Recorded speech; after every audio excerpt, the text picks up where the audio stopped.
Afternoon all. In round 11, England were playing the mighty Czech Republic team, and on board 3, Nigel Shorts was playing white against Vlastimil Babula, a 2.595 GM. Nigel Shorts 2.698 at the time of this game. So a very exciting pairing, very strong teams. Let's have a look at this board 3 game. Nigel kicked off with E4, and we saw the Sicilian defence. After knight f3, d6, open Sicilian with d4, and after takes, knight takes d4, knight f6, knight c3. The most popular move at the moment is the knight off a6, and the more old-fashioned, perhaps you could argue, way of playing position here, e6, so Scheveningen pawn structure, which does invite the so-called Keres attack after the great player Paul Keres. The Keres attack g4 was played, so we get a very exciting position here. Black reacted with a6, just not minding g5, which was played, after knight fd7, h4. As some of you know, when Kasparov played his Brain Games World Championship match with Garry Kasparov, he often had very good positions against Kasparov's Sicilian as white, often on the verge of winning, but Kasparov's immense resourcefulness often held the balance and let him sometimes escape with draws by perpetual, etc., or even win some of those. But Nigel definitely had great positions as white against the Sicilian, and here he's playing very aggressively. Of course, after b5 he does take time to play the move a3. I think a3 has been mentioned in Bobby Fischer's My 60 Memorable Games book as an important thing to play sometimes, because black's natural bishop b7 and b4 combination will put pressure on e4, and that's an important pawn to try and maintain often, unless there's clear compensation. Bishop b7 and now bishop e3. Now knight c6 is played. Okay, so an important decision point. Is this knight to be kept on the board? Maybe it can go to e5 and later rook c8 and knight c4. It's going to be more painful than usual because of this weakening of the queen side already, and c3 would be quite vulnerable after b3 as well to try and evict that knight. So actually an interesting decision here. Knight takes c6 is played. Okay, so bishop takes c6. One advantage from black's perspective might be a manoeuvre like this, where the battery is automatically waiting to be set up to put more pressure on e4. Okay, but white's not too worried about that at the moment. He carries on with h5. Okay, so we see rook c8. Black is not keen to routinely move the bishop, and in fact bishop e7 is kind of prevented now with white's next move, queen d4, which also takes out of the picture the b6 square for the moment. Okay, so queen c7 is played. Pardon the cat fight outside. I don't know what's going on out there. Some territorial cat fight is going on at the moment. Okay, aside from that, bishop e2. Okay, now black puts more pressure on e4 here by playing knight c5. How does white parry this pressure? Note also, of course, queen b7 might be on the cards, but what other possibilities as well?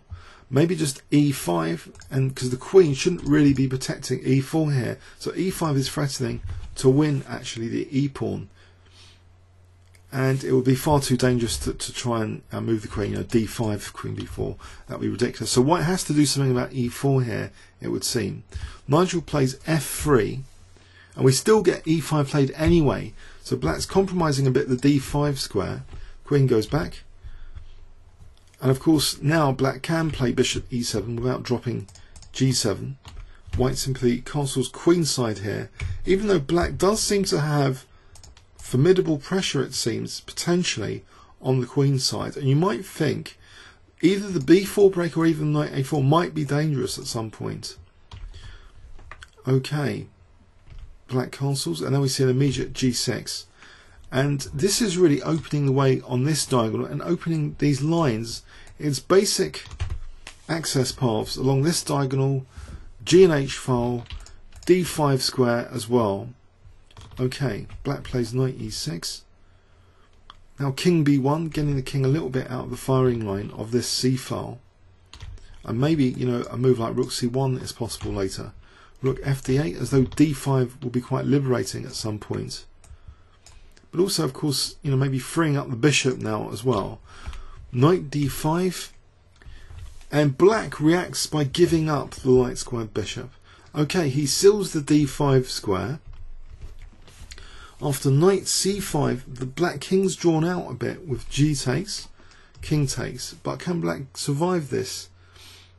Well, white tries to open up more lines now. Nigel plays the aggressive f4 move, which looks fairly sensible here, to just try and open the f file as well.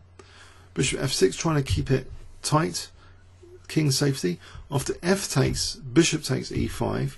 We get a new element introduced into the attack though, bishop g4, which implies that this e6 square could be made use of, as well as kicking the rook away from an attacking position, where it's helping to put a battery on c2. But you can imagine bishop c5 now being on the cards to play bishop e6 check. And in fact, this is what happens now. Rook b8 is played, and now bishop takes c5 to get this bishop e6 next. So bishop e6 check. Okay, doesn't look too healthy for the king to be running like this. Queen d3 eyeing h7. But has black got time for b4? This has to be calculated maybe quite carefully.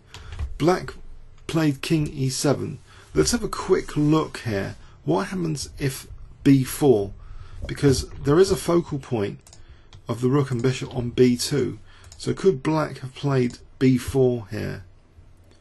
It looks as though black's a lot worse, technically. b4, apparently white can take. And if we take here, mate in 2, check, and mate. So this b4 is not good enough, it seems. It's too dangerous here with this threat on h7. The king goes to e7, and now Nigel uses the f file. Rook hf1, that's parried with rook f8. But of course h7 is on here. And in fact, let's just make sure in this position what would have happened if queen takes h7 in this position. Maybe that was possible as well, actually. Yes, queen h7. So if we try rook h8 and then rook b f8, again white would still have a good position, and there's resources here. Okay, so rook hf1 though, we have this position now. Nigel not taking that pawn immediately on h7. Instead, the menacing, you know, rook f7 is introduced. So that's parried. Now the pawn's taken. Queen e3 is played. Okay. Interesting position here. And you might think, well, black's actually got the dark squares under control here. With g7 covered, the f file covered, the king, is it actually that exploitable in this position? Okay, the move played here is queen g6, which introduces the idea of rook f7 supported by the bishop and queen. Okay, that's parried now with rook f2. So keeping hold of f7, avoiding the rook infiltration. But in this position, a very simple but seemingly crushing move is played. I wonder if I give you 10 seconds, can you spot it starting from now?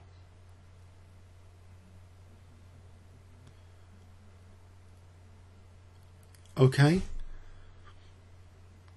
Can't go through the f file. Can't use f7 immediately, but there's a resource, h6. Wow, h6. You might think, what's the point of h6? How does black react to this? Black found this devastating enough to resign here on the spot. If queen takes h6, well, you simply take the queen and then take the rook. If g takes h6, it looks as though that second rank's really sensitive. All that's needed is a queen and bishop coordinating. So like this check looks devastating, or not engine checking this, but let's make sure that is indeed the idea. Queen h7 is indeed the strongest move. Pardon me. So if king e8 here, queen g8, king e7, we just take this rook. Yes, we just take the rook. That's clear enough. There's nothing black can do here particularly. I guess you might think, well, black can try and threaten a mate, but it's all too slow. There's rook f7s all the time. Rook f7 is mate, isn't it? So there's nothing really black can do about on b2 here. So this is looking very dangerous. If king f8,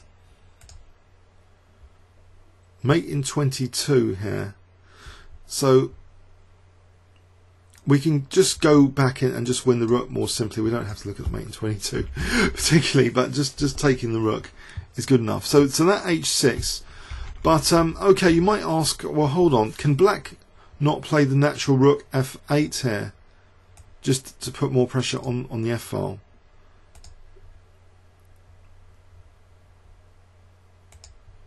Whoops. Rook f8, hg7 is a very good move here, offering the rook and taking here, and we get another infiltration with queen h7, and it's going to be mate if king e8 or king e8, queen d7 will be mating. If the king steps out, this is pretty horrible. Rook f1 is let's say bishop f4, check, queen takes f8, it's all over really. So this simple move seems crushing in this variation after hg7. Okay, as well. So h6 at the end, a crushing move. So a very nice tournament, by the way, for Nigel. Very good rating performance overall, above his 2698 rating. About 2720. So I should have got the exact figure. I'll post it as a comment to the video. He was in the highest rating performers overall in the Olympiad, and this is his final move, h6. It's a nice, neat attacking game, and the Keres attack still has to be feared. There are different options for that. I think Kasparov was once played once or twice, maybe h6, but no, in this game we saw a6. And the way it was played here, this centralized queen is quite interesting because it's provoking that e5 later from black, which black often doesn't want to do. He doesn't want to have his pawns fixed and for the light squares to be emphasized. But that's what happens here. It's an irritation for black not to be able to move bishop on f8 because the queen eyeing that g7 pawn. Okay. And we get this g6, and it's dangerous, this line opening implication here. You can imagine different ways of being hacked. Instead of, if knight e6, instead of knight e6, in this position it looks really dangerous for the black king. Clearly, I mean, if we look at fg, interest, hg, h6, you can imagine bishop h6, just natural. It's just an attack which seems to play itself quite easily. With that pawn now there, it's going to be a huge advantage to white. Interesting, there's a line with bishop b5 for the queens come to h2 soon as well here, shown by the engine. So this attack is quite good as it looks. So black's king safety is damaged in this whole variation, even with there's a shield of this is illusionary on the f file that's blasted with f4. Okay, on knight e4 you might think, well, queen d3 looks strong there. In any case, queen d3 is holding on to c2 and attacking h7. If we look at knight e4 as a sort of weakness of the last move, exploiter. I think Queen D3 takes my fancy here. And it shows an advantage. If Queen C4, okay, F takes, D takes, we still get this pattern Bishop G4 attacking the rook, and it looks pretty grim for black here in this variation. Okay, so this F4 is really dangerous here. If black can't really do much with this C file and this C2 pressure, knight E4 is not that playable because of Queen D3, and so black's in trouble. But for a moment it looked as though you know, black controlling the F file here, the infiltration point, was an achievement. But no, the illusion is dispelled because of the resource H6 in this position. In fact, the queen's been overloaded. If the queen had not been on well, if the queen hadn't been on E3, I think that was one of the intentions, maybe, was to try and cover H6 possibilities, or even Queen H6 at some point. So that was the intention, to try and discourage H6, because it's a dangerous resource in its own right. So, but it still was a disaster in this position, H6. Okay, comments or questions on YouTube? Thanks very much.